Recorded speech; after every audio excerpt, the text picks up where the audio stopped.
ഇന്നൊരു പുതിയ വീഡിയോ ഇടാമെന്ന് വിചാരിച്ച് അതിന് വേണ്ടുന്ന ഒരു നാടൻ കറിയാണ്. നമ്മൾ ഒരു പപ്പയ്ക്ക ഇഴുക്കാണ് ഞാൻ ഇന്ന് ഉണ്ടാക്കാൻ പോണത്. അതിനാവശ്യമായിട്ട് ഒരു ക്യാരറ്റ് കൂടി ഇട്ടിട്ടുണ്ട്, പച്ചമുളകും കീറിയിട്ടിട്ടുണ്ട്. എനിക്ക് വേണ്ടി ഒന്ന് കാണിക്കാൻ നിങ്ങളാം.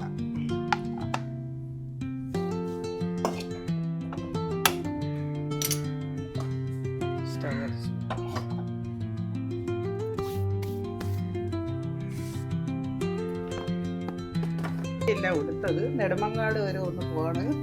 അതുകൊണ്ടാണ് സാരി ഉടുത്തോണ്ട് വീഡിയോ ചെയ്യുന്നത്, അല്ലാതെ അല്ല. അപ്പോഴേ ഇതൊന്ന് ഇട്ട് കാണിച്ചിട്ട് പോവാന്ന് വിചാരിച്ച്. മോൻ വരുമ്പോൾ മാത്രമേ വീഡിയോ ഇടാൻ പറ്റുള്ളൂ, അതാണ് താമസിക്കുന്നത്. അവൻ ജോലിക്ക് പോയിട്ട് വരുമ്പോൾ മാത്രമാണ് എനിക്ക് വീഡിയോ ഇടാൻ പറ്റണത്. അതിലൊരു വിഷമം എനിക്കുണ്ട്, എപ്പോഴും ഇടാൻ പറ്റാത്തതുകൊണ്ട്.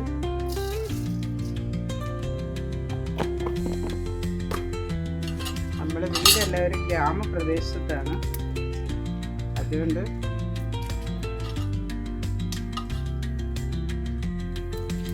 ഞാൻ കുറേ ദിവസമായ വീഡിയോ ഇട്ടിട്ട് അങ്ങനെ ഞാൻ ഒരു വീഡിയോ ഇട്ട് കാണിക്കാമെന്ന് വിചാരിച്ച്.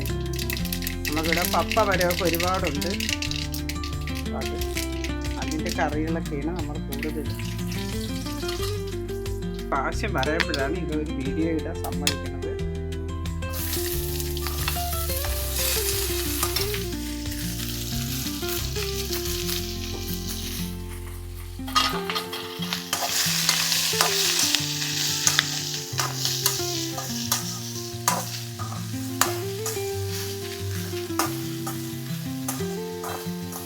വെള്ളമൊന്നും വേണ്ട, നമ്മൾ ഈ ആവിയിൽ നിന്നത് വെന്തോളും. കുറച്ച് വേണമെങ്കിൽ ശകലം വെള്ളം വീക്കാം, ഞാൻ വീക്കാനില്ല. ആവിയിൽ നിന്ന് വേണം. ഇടയ്ക്കിടയ്ക്ക് ഒന്ന് ഇളക്കി കൊടുക്കണം, അല്ലെങ്കിൽ അടി പിടിക്കും. വെള്ളം തളിക്കാത്തതുകൊണ്ട് ചെറിയ തീയിലിട്ടാണ് മൂപ്പിച്ചെടുക്കാൻ. അത്രത്തോളം രുചി വരും നമ്മൾ ചെറിയ തീയിലിട്ട് സമയം എടുത്തത് പുരട്ടിയെടുക്കാം. മിഴുക്ക് റെഡി ആയിട്ടുണ്ട്. നമ്മളതിൽ ശകലം മഞ്ഞപ്പൊടിയും പച്ചമുളക് ഇട്ടിട്ടുണ്ട്, എങ്കിൽ കുറച്ച് മുളക് എനിക്ക് ആവശ്യമായി ഇട്ട് കൊടുക്കണം. രുചി ഇല്ലെങ്കിലും കുഴപ്പമില്ല, മുളക് പൊടി ഇടപെടുമ്പോൾ അതിൻ്റെ രുചി വരും.